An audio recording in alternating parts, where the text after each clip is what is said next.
একদিন হঠাৎ করেই আমার প্রতিবেশীর সাথে আমার দেখা হলো এবং আমাকে বলল ইসলাম নিয়ে এমন একটি গল্প শোনাতে যেটা দিয়ে তোমার ধর্মের নৈতিক শিক্ষাটা বোঝা যায়, এমন গল্প যেটা আমাকে অনুপ্রাণিত করবে আর আমি ইসলামকে বাহবাও দিব। এই প্রশ্নটা আমাকে একরকম চমকে দিয়েছিল, কিন্তু সাথে সাথে আমার লন্ডনের এক ইমাম সাহেবের একটি বিখ্যাত গল্প মনে পড়ে গেল। কয়েক বছর আগে একজন ইমাম লন্ডনে বসতির জন্য এসেছিলেন।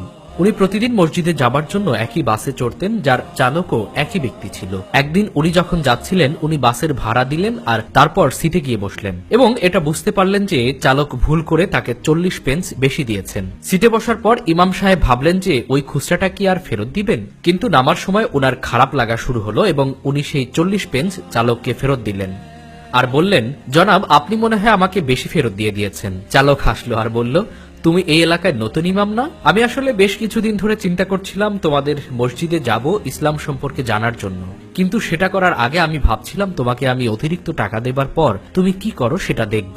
ইমাম যখন বাস থেকে নামছিলেন উনি পুরো ঘটনার আকস্মিকতায় এমনই হতবাক হয়েছিলেন যে উনি একটি খুঁটি জড়িয়ে ধরে আকাশের দিকে তাকালেন আর চিৎকার করে বলে উঠলেন, ওহ আল্লাহ, আমি তো মাত্র 40 পেন্সের জন্য ইসলামকে বেচেই দিয়েছিলাম। আমার প্রতিবেশী বলে উঠল, এমনও তো হতে পারত যে এটা যদি ভালো অঙ্কের টাকা হতো তাহলে ইমাম সেটা রেখে দিত। আমি জোর দিয়ে তাকে বললাম যে এটাই একজন মুসলিমের স্বভাবজাত বৈশিষ্ট্য এবং সেটা যদি 40,000 পাউন্ড হতো তাহলেও সে ওটা ফেরত দিত। কিন্তু সে অসম্মতির সুরে তার মাথা নাড়ালো, এটা বুঝিয়ে যে এটা আসলে তাকে চমৎকৃত করেনি। আমি এটা ভাবিনি যে আমার প্রতিবেশী এই ইমামের গল্পটা নিয়ে তেমন একটা ভেবেছে। আমি ভেবেছিলাম সে হয়তো পরের দিনই তা ভুলে গিয়েছে। আর এটা তো কল্পনাতেই আসেনি যে আমার প্রতিবেশীও আমাকে সেই ইমামের মতো পরীক্ষা করবেন, পার্কিং লটে টাকা ভর্তি ব্যাগ ফেলে রেখে। আমি টেরও পাইনি যে উনি আমাকে নজর রেখেছেন। আমাকে স্বীকার করতেই হবে যে ওখানে অনেক টাকা ছিল, কিন্তু আমি দুবার সেটা নিয়ে আর চিন্তা করিনি। আমি সেই মতোই কাজ করলাম যেভাবে আমার বিবেক আর আমার ধর্ম আমাকে কাজ করতে বলেছে। আর এটাও জানতাম যে রাসূলুল্লাহ সাল্লাল্লাহু আলাইহি ওয়াসাল্লাম আমার জায়গায় থাকলে এটাই করতেন। আমাকে এই টাকার মালিক খুঁজে বের করার উপায় বের করতেই হবে। আমি পোস্টার লাগালাম, বিভিন্ন জায়গায় ফোন দিলাম, কিন্তু কোনো সাড়া পেলাম না। লোকজন হয়তো ভেবেছে এটা কোনো ধরনের ভাওতাবাজি।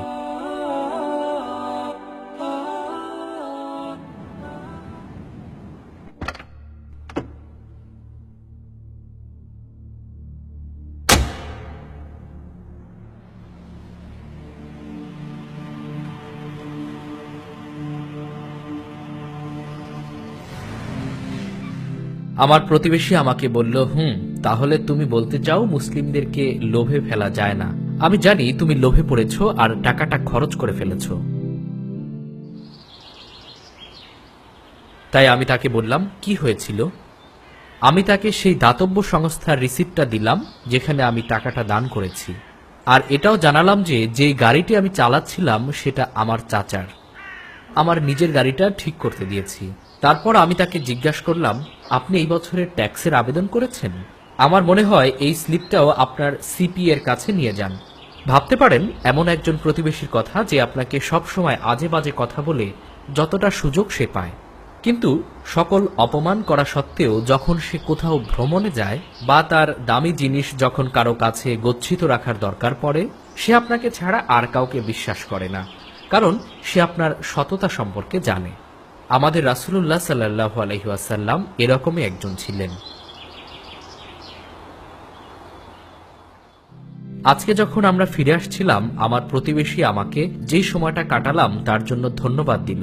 এটাও বলল যে আমি ইসলাম এবং রাসূলুল্লাহ সাল্লাল্লাহু আলাইহি ওয়াসাল্লাম সম্পর্কে তার ধারণা বদলে দিয়েছি।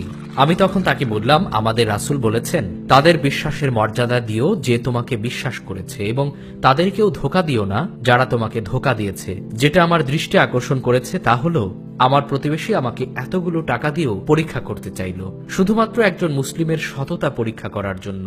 পবিত্র কুরআনের সূরা আহজাবের ৭২ নম্বর আয়াতে আল্লাহ বলেন, আমি আকাশ, পৃথিবী ও পর্বতমালার সামনে এই আমানত পেশ করেছিলাম, অতঃপর তারা একে বহন করতে অস্বীকার করল এবং এতে ভীত হল, কিন্তু মানুষ তা বহন করল। নিশ্চয় সে জালেম, অজ্ঞ। আমি আশা করি যে আমি যা করেছি তা রাসূল সাল্লাল্লাহু আলাইহি ওয়াসাল্লাম দেখলে খুশি হতেন। হে রাসূল, আমরা সাক্ষ্য দিচ্ছি যে আপনি আপনার উপর অর্পিত বিশ্বাস রেখেছিলেন এবং আমাদেরকে সেই বার্তা পৌঁছে দিয়েছিলেন। আমরা শুধু এই দোয়াই করি যে আমরাও যেন আপনার তরফ থেকে তা মানুষকে পৌঁছে দিতে পারি, আপনার বিশ্বাস না ভেঙে।